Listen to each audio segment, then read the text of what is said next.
Imagine por um momento o cheiro denso e adocicado do incenso subindo em espirais lentas e preguiçosas, uma fumaça que parece carregar o peso das preces de gerações.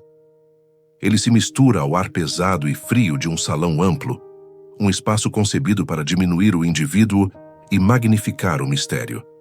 Sinta a textura do banco de madeira polida sob suas mãos, a rigidez que força a postura à reverência. O tremor das velas, centenas delas, talvez milhares, cada chama uma pequena alma a consumir lentamente a cera, ilumina rostos silenciosos, anônimos na penumbra, mergulhados em uma atmosfera deliberadamente hipnótica.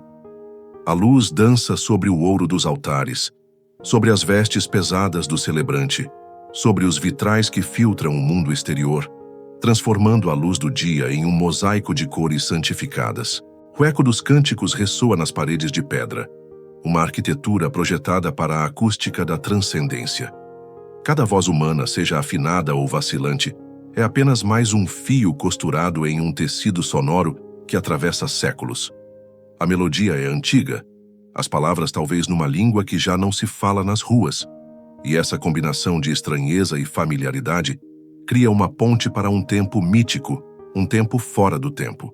E entre esses ecos, o murmúrio de orações decoradas repetidas tantas vezes que parecem vir não da consciência, mas do corpo, como se a boca rezasse sozinha, os lábios formando as palavras por memória muscular, enquanto a mente, essa inquieta vagabunda, vagueia por preocupações mundanas, listas de compras, ressentimentos antigos ou sonhos futuros. Talvez você já tenha vivido isso muitas vezes. Talvez essa experiência tenha lhe dado um sentimento inegável de paz, de pertencimento, de fazer parte de algo imensuravelmente maior que você mesmo. Esse é o poder avassalador de uma cerimônia solene. Criar a ilusão de ordem, oferecer um refúgio seguro e previsível contra o caos imprevisível da existência. Ela traz uma sensação de continuidade em meio ao fluxo incerto da vida, a certeza de que, não importa quão frágil seja a sua jornada pessoal, este rito permanecerá. Um ritual carregado de símbolos é como uma âncora lançada nas profundezas do tempo. Estabiliza, dá forma, cria rotina. Ele nos diz quem somos, a que tribo pertencemos e qual é o nosso lugar no grande esquema das coisas. Mas sejamos honestos, no silêncio do seu próprio coração, no espaço inconfessável entre um cântico e outro, você já ousou fazer a pergunta proibida? Aquela que quase dá medo de pensar, como se apenas formulá-la fosse um sacrilégio, uma traição à comunidade que o acolhe. O que é de fato este ritual religioso? O que ele faz? Será apenas um encontro genuíno com o sagrado? Uma fenda no véu da realidade? Ou será também, e talvez principalmente, uma peça cuidadosamente encenada, um teatro grandioso que se repete há gerações com o mesmo roteiro, os mesmos figurinos e a mesma plateia obediente? E se eu lhe dissesse que essa encenação, esse roteiro perfeito que nunca falha, esconde um segredo que não pertence a uma única religião, mas que acompanha a humanidade desde os primórdios da consciência. Um segredo tão antigo quanto os fogos acesos para afastar os predadores nas primeiras cavernas, tão universal quanto a necessidade humana de buscar sentido em um universo aparentemente indiferente. Um segredo sobre poder, controle e a mais sutil de todas as prisões, aquela que construímos dentro de nós mesmos com o material do medo e da esperança. Não estou aqui para roubar a sua fé. A fé verdadeira, quando nasce da experiência direta, da reflexão honesta e da razão corajosa, ninguém pode tirar de você. Ela não precisa de muros de pedra para se sustentar. O que estou aqui para fazer é algo diferente, talvez mais radical: devolver o seu poder. Porque por trás de todo ritual, por trás de cada dogma e de cada mandamento, existe uma pergunta maior. E essa pergunta não pode ser respondida apenas repetindo gestos e palavras que outros nos ensinaram. Hoje vamos levantar a cortina dos rituais, mas não com a fúria iconoclasta de quem quer destruir, nem com o ressentimento amargo de quem se sente enganado. Faremos isso com a luz calma, firme e penetrante da razão. A mesma luz que guiou um homem ousado, um polidor de lentes que aprendeu a ver o mundo com uma clareza desconcertante. Um homem expulso de sua própria comunidade por ver demais, por questionar demais, por recusar as explicações prontas que satisfaziam a maioria. Esse homem é Baruch Spinoza. E por que Spinoza? Porque ele nos convida a olhar para além da superfície, a atravessar o véu dos símbolos e enxergar a engrenagem que os move. Para ele, os rituais podem ter beleza, podem ter uma função social de coesão, mas jamais devem ser confundidos com a essência do divino. Se os confundimos, se acreditamos que o gesto é a salvação, transformamos símbolos em prisões, gestos em correntes, tradições em muros que separam nós dos outros, os salvos dos condenados. Por isso, fique comigo até o final. O que vamos descobrir aqui não é um ataque à espiritualidade, mas uma libertação dela. Não se trata de demolir templos de pedra, mas de derrubar as prisões invisíveis erguidas dentro da mente, aquelas feitas de culpa, de medo e de obediência cega. As prisões mais eficazes são aquelas cujas grades não podemos ver. Então prepare-se, porque depois de ouvir o que Spinoza tem a nos dizer, talvez você nunca mais veja um ritual religioso da mesma forma. E pode ser que, pela primeira vez, sinta o peso das correntes caindo e descubra dentro de si aquilo que sempre esteve lá, soterrado sob camadas de dogma e tradição, a possibilidade real e vertiginosa de ser livre. Agora, olhe comigo para o cenário, mas com os olhos de um diretor de teatro. Um ritual de beleza inegável. A música cuidadosamente escolhida não é apenas som, ela é engenharia emocional. É como um vento invisível que ergue a alma, que utiliza harmonias e cadências específicas para arrastar o coração para um estado de elevação, vulnerabilidade e receptividade. As palavras repetidas vezes sem conta tornam-se como mantras, marcas gravadas em pedra dentro da mente, não mais pensadas, mas quase instintivas, automáticas. Elas contornam o filtro da razão e se instalam no profundo do ser. As vestes e os gestos do celebrante carregam uma solenidade que impõe respeito, que comunica uma hierarquia silenciosa. Ali existe alguém que sabe, alguém que representa algo maior do que nós, um intermediário indispensável.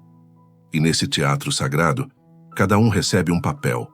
Você que está sentado não é mais apenas você, com sua complexidade, suas contradições e sua história única. Você é o devoto, o penitente, o pecador arrependido, o fiel que precisa ser guiado. É como se uma máscara fosse colocada em seu rosto ao cruzar a porta do templo. A máscara do filho obediente, do servo humilde, do necessitado de perdão. E ao vestir essa máscara, algo curioso e profundamente sedutor acontece. Por alguns instantes, você deixa de carregar o peso esmagador da liberdade. Não precisa mais escolher, não precisa mais questionar. Não precisa mais arcar com as consequências de seus atos. Tudo está definido. O caminho está traçado. Você só precisa seguir o roteiro. E de fato isso é confortável. Existe uma paz estranha em não precisar pensar. Existe um alívio imenso em não carregar a responsabilidade pelas próprias escolhas. É como entregar o leme do seu barco a alguém que diz conhecer o mapa secreto dos mares e se deixar levar pela maré, confiando que ele o levará a um porto seguro.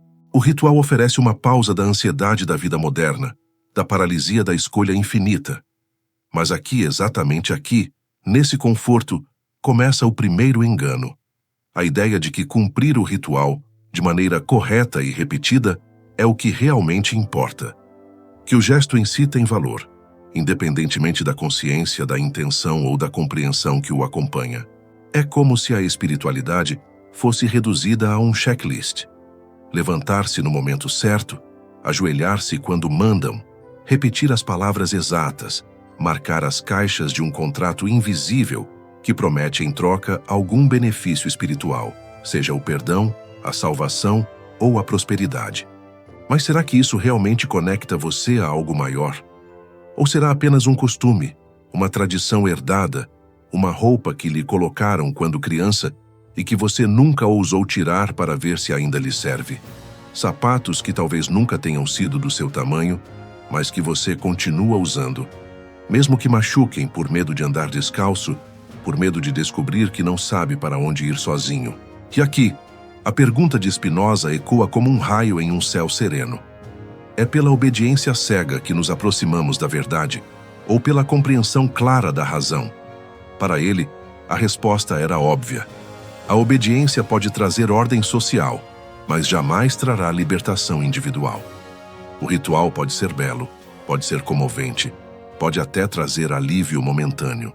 Mas se ele não desperta em você um entendimento mais profundo do mundo e de si mesmo, se não aumenta o seu poder de agir com sabedoria, se não amplia a sua alegria de viver, então o que é, senão uma repetição vazia, uma dança cujo significado se perdeu no tempo, um eco de uma voz que já não diz mais nada?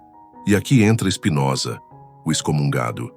Um homem que, com a calma dos que não temem perder tudo porque já encontraram o essencial dentro de si, ousou dizer aquilo que ninguém queria ouvir. Ele olhou para o teatro religioso de sua época, tanto o judaico que o expulsou, quanto o cristão que dominava a Europa, para os altares enfeitados, para as cerimônias repetidas, para as promessas de salvação e as ameaças de condenação, e disse com uma simplicidade demolidora: estão olhando para o dedo, não para a lua, estão adorando o mapa e esquecendo o território.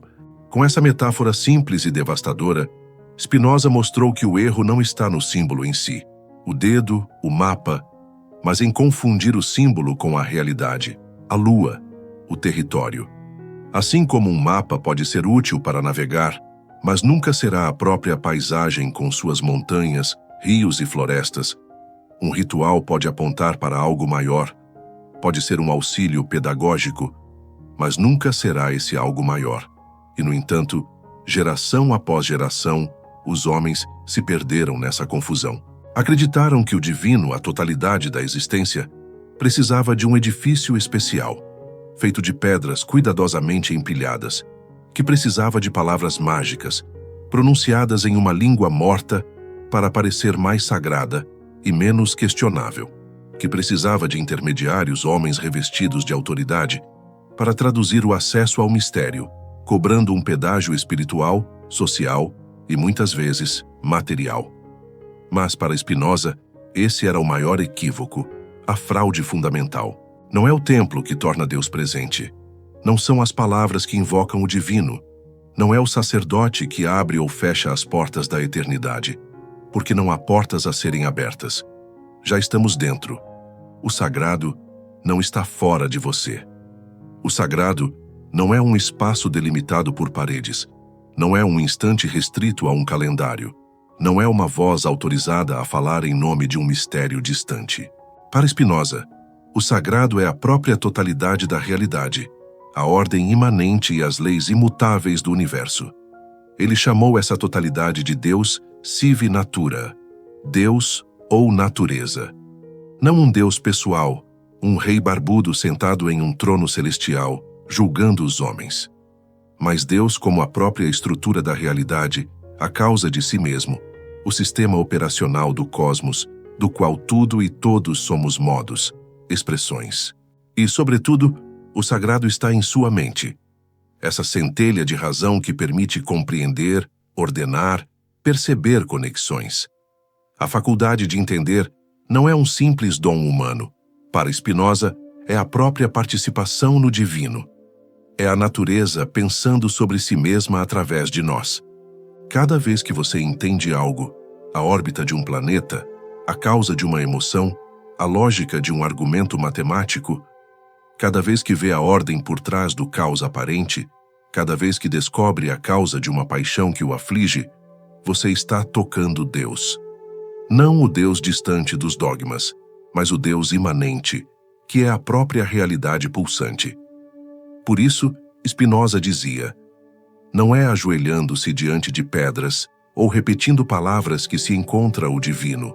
É compreendendo as leis da natureza, externa e interna, aceitando a ordem do real, integrando-se a ela com clareza e o que ele chamava de amor dei intellectualis. o amor intelectual a Deus. Esse amor não é uma emoção piegas, é a alegria serena que brota da compreensão profunda de nosso lugar no todo. Esse é o verdadeiro templo, o universo inteiro. Essa é a verdadeira oração, a busca paciente e rigorosa da razão. Esse é o verdadeiro sacerdote. A sua própria consciência desperta. Pense nos símbolos que povoam esses rituais. Um sacerdote vestido com roupas especiais diante de um altar. O incenso queimando, purificando o espaço e o ar. Uma refeição sagrada, onde se consome algo que representa a força do divino. Esses elementos não são exclusivos de uma religião ou de uma época. Eles são arquétipos, fios invisíveis que ligam a humanidade em sua sede pelo transcendente. Os antigos egípcios queimavam resinas para purificar seus templos e agradar os deuses. Os gregos se vestiam de branco ao entrar nos mistérios de Eleusis. Os povos indígenas, ainda hoje, consagram a fumaça das plantas como forma de comunicação com o mundo dos espíritos. E em muitas culturas, comer o coração de um animal poderoso ou beber o vinho consagrado era uma maneira de trazer para dentro de si a força daquilo que se considerava sagrado. São ecos de uma busca universal, o desejo de renascimento, de purificação, de união com o cosmos. O ser humano, desde os primórdios, soube transformar gestos em portais, objetos em símbolos, palavras em encantamentos. E não há nada de errado nisso. O problema não está no símbolo. O problema começa quando esquecemos sua origem e acreditamos que ele é exclusivo, único, literal e obrigatório. Quando confundimos o meio com o fim, a metáfora com a realidade. Quando passamos a acreditar que sem aquele gesto, sem aquele objeto, sem aquele intermediário, não há acesso ao divino. É aí que o símbolo, em vez de ser uma janela para o infinito, se torna a parede de uma cela. E o que dizer da comunhão? Esse gesto tão presente em tantas tradições, o ato simbólico de incorporar a força do sagrado. Para alguns, é beber o vinho que se torna o sangue de um deus. Para outros, é comer o pão que se torna seu corpo. Em tribos antigas, era consumir o coração de um leão para herdar sua coragem.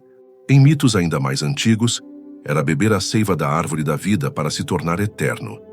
Mas Spinoza, com sua razão implacável, diria: a verdadeira comunhão não é comer ou beber algo. A verdadeira comunhão é compreender. É quando você usa a razão, essa centelha divina em você, para enxergar a conexão causal profunda entre todas as coisas. Quando você entende que a mesma natureza que se manifesta como uma galáxia distante, também se manifesta como o pensamento em sua mente e o sangue em suas veias. Nesse instante de compreensão, você se torna um com o todo. Você não precisa de um objeto material, de uma cerimônia ou de um intermediário para se aproximar de Deus. Porque o que realmente une você ao divino não é um pedaço de pão, não é um gole de vinho, não é um ritual específico. É a clareza do pensamento. É a alegria que nasce quando a mente compreende. É o amor intelectual que floresce quando você percebe que está dentro da natureza e que a natureza está dentro de você e que não há separação. Para Spinoza, o ato mais sagrado que existe é pensar com clareza. A verdadeira comunhão é a união da sua mente com a ordem da realidade. E cada vez que você entende, cada vez que você atravessa a névoa da superstição e da opinião confusa para ver a lógica do universo, você já está em comunhão. Não com um símbolo, mas com a própria essência da vida. E aqui está o grande engano, a arquitetura do controle, a externalização. Fizeram você acreditar que a santidade, o poder e a verdade estão fora. Fora de si, fora da sua vida, fora da sua própria consciência.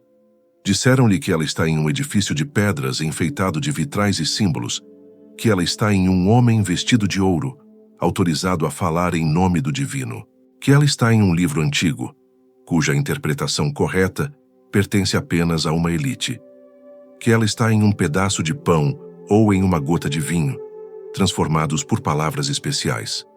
E junto com isso, ensinaram a lição mais paralisante de todas, que você, por si mesmo, é vazio, falho, impuro. Que você é um pecador por natureza, incapaz de acessar o sagrado sem a intermediação dos outros. Que sozinho você não passa de pó, de nada, de um exilado em sua própria existência.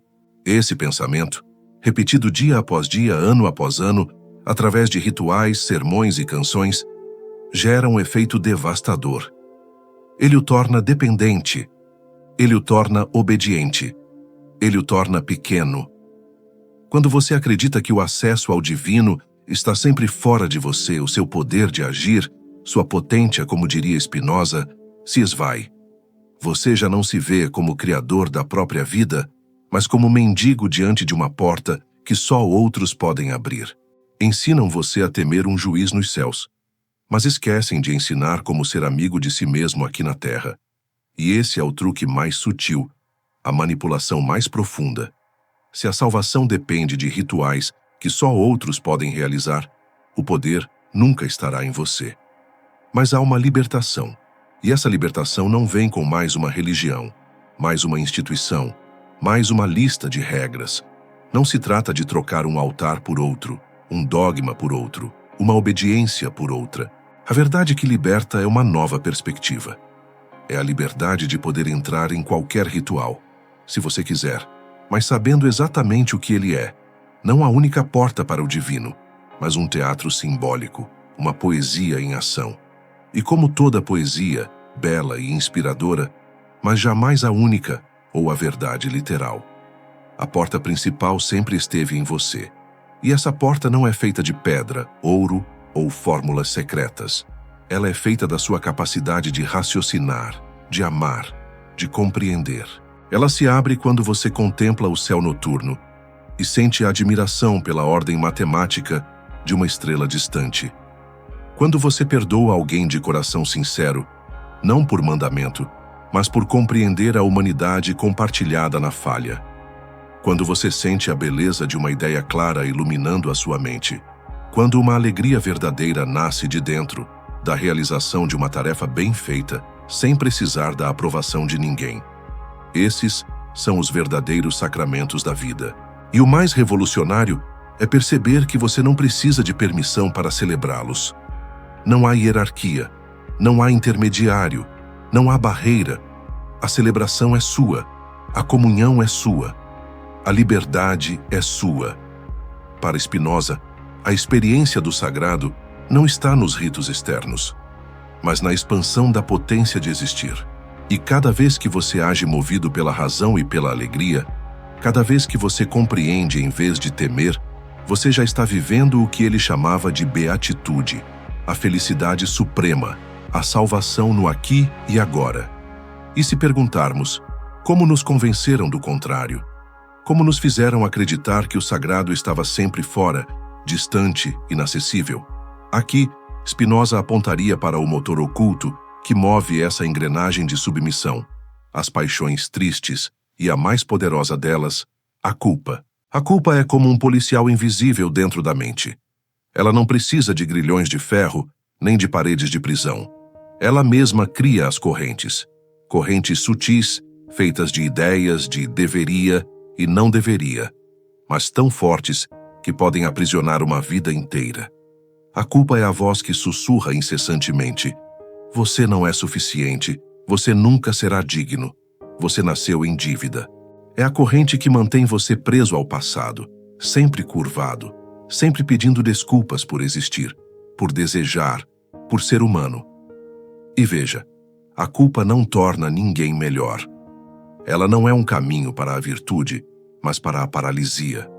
Uma mente culpada não cria, não ousa, não se expande. Uma pessoa culpada não é corajosa porque teme errar a cada passo.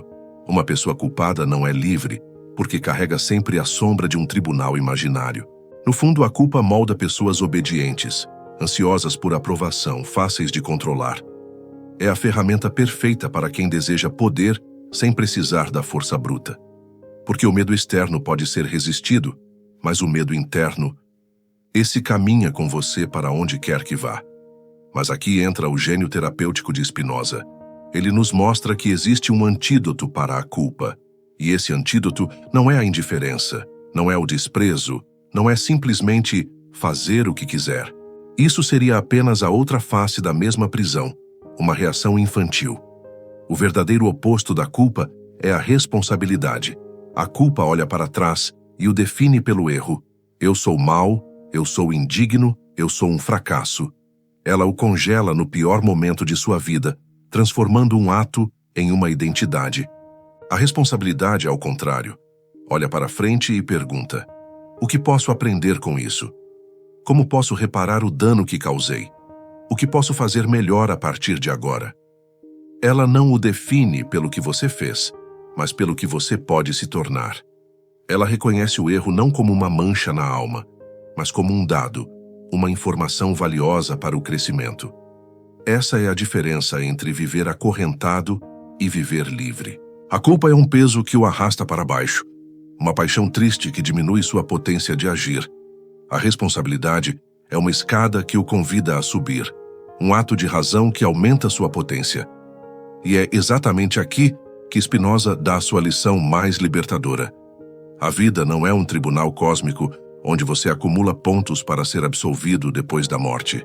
A vida é uma escola, uma oficina, um laboratório onde você aprende, onde você cresce, onde você experimenta a potência de existir. A verdadeira libertação não é esperar por um céu distante, nem viver com medo de um inferno eterno. É viver aqui e agora. É agir com razão, buscar a alegria que nasce do entendimento, cultivar o amor intelectual pela vida. Essa alegria, essa clareza, é o que Spinoza chamou de beatitude, a felicidade suprema. E o caminho para ela começa quando você troca a corrente da culpa pela bússola da responsabilidade. Quando você deixa de se definir pelo que errou e passa a se orientar pelo que pode aprender. Se esta mensagem acendeu algo dentro de você, não permita que essa chama se apague. O fogo do pensamento é frágil no início. Basta uma rajada de distração, um retorno aos velhos hábitos para que se apague. Mas se for cuidado, se for alimentado com leitura, reflexão e prática, pode se tornar uma luz que ilumina toda a sua vida. Por isso, encare este momento como um ato simbólico. O seu sim à razão, à liberdade e à alegria de existir. Esta é apenas uma introdução a uma jornada. Há muitas outras correntes mentais a quebrar, muitos outros véus a levantar, e você não precisa caminhar sozinho. E, sobretudo, responda a si mesmo com sinceridade. Qual pequena alegria você vai se permitir viver a partir de hoje, sem culpa, apenas com responsabilidade? Pode ser algo simples, quase trivial. Olhar o pôr do sol sem a pressa do celular. Abraçar alguém sem esperar nada em troca. Ouvir uma música e sentir o corpo vibrar, sem julgamento. Rir de si mesmo e de sua própria seriedade. Perdoar uma falha antiga, sua ou de outra pessoa, não porque ela merece, mas porque você merece a paz. Pequenas alegrias que, no fundo, são grandes revoluções, porque devolvem a você o poder de ser o autor da sua própria vida, o mestre de sua própria experiência. Spinoza nos ensinou que a verdadeira liberdade não está em esperar recompensas futuras, mas em viver aqui e agora com clareza, com amor e com coragem. Cada ato de compreensão, cada escolha baseada na razão, é um passo em direção à beatitude. É a prova de que a razão ainda pode florescer em meio à escuridão da superstição. Então, nomeie essa alegria, dê forma a ela em sua mente e depois execute-a. Esse pode ser o seu primeiro passo para transformar a vida de uma sucessão de rituais vazios em um ato consciente, belo e contínuo de liberdade.